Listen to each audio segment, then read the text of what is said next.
Yan si Harman Kardon. Silipin nga natin yung BRMS nito. Itong left and right na ito. Yung natin, silipin natin dito. Mababa yung natin ng power source natin. Dapat 50 BEC sana yan. Rail side. 50 BEC rail side ito. Ito yung B out sa right channel. Right channel. Ito naman yung B out sa left channel. Ngayon, silipin natin. Dito sa silipin natin kung ilan yung makuha niya. Dito sa hanggang dun sa pinakang clipping point niya.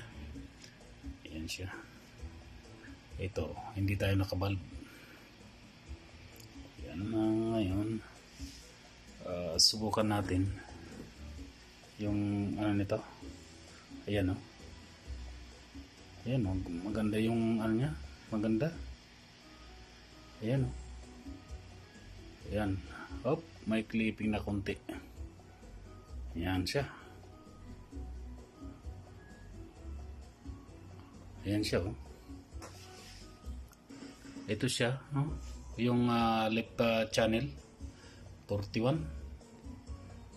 Ito naman alos 42. Ito alos 42 na rin yan. Ito yung natin naging 46 yung rail side. Yan siya. Medyo babaan pa natin ng konti, may konting clip yan. Yan. Okay. Ayan siya oh. Si Harman Kardon. Ayan, maganda yung bulate niya. Ganda oh. Linis. Linis yung waveform niya. Ayan oh. Ayan oh. Ayan yung bali left and right po ito. Ayan.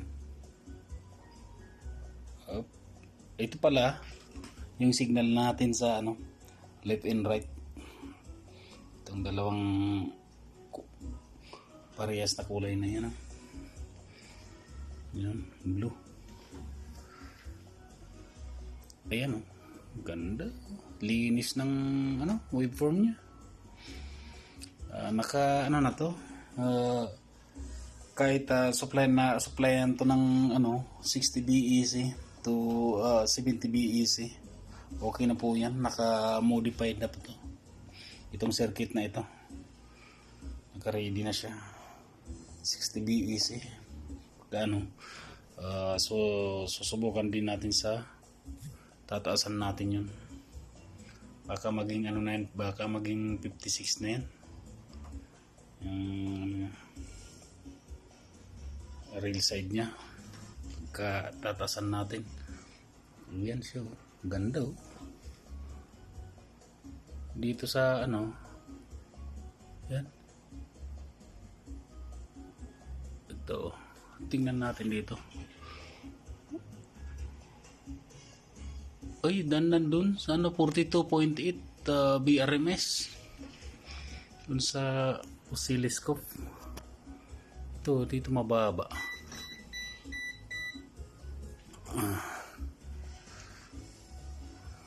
Ayos oh.